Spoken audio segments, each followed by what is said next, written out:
And now moving to the war in Europe, Russian missiles and drones struck nearly a dozen power facilities in Ukraine last night.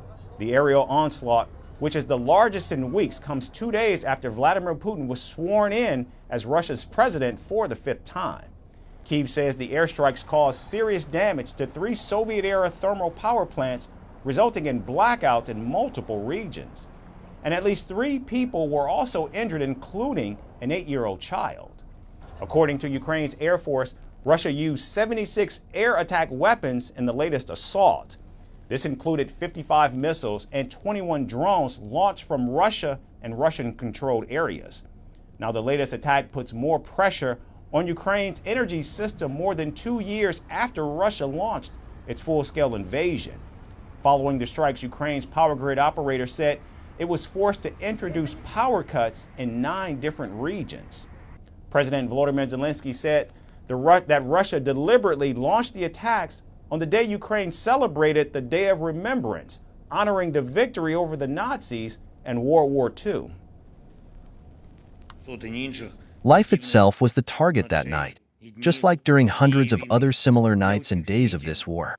For everyone in the world who really sees reality and has the courage not to close their eyes, it is obvious that the Russian state is fighting not only against our Ukrainian independence, not only against our state, but against everything that gives life to the state and people.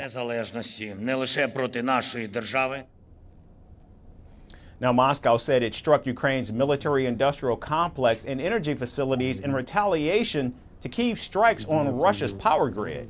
The ongoing offensives and counteroffensives have also put pressure on Ukraine's economy. In fact, a recent study says that the total cost of rebuilding stands at nearly $500 billion and climbing. Ukraine says it has suffered losses so significant that even imports of power from Europe will not cover the shortage. Now, as Russia continues to paralyze Ukraine's energy infrastructure and the war shows no signs of ending, and the situation for Kyiv is only going from bad to really, really worse.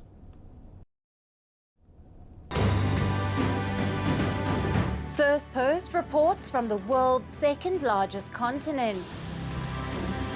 Hello, I'm Alison LaGrange. A very warm welcome from Durban, South Africa. We get you the news and the newsmakers from Africa. South Africa goes to the polls on the 29th of May. I will track the election and bring you ground reports. Is it the end of the road for the African National Congress? And will former President Jacob Zuma stage a dramatic comeback? From elections to climate change to innovations and opportunities. As the world's attention shifts, we report from Africa, the heart of the global South. Join me every weekday live on Firstpost.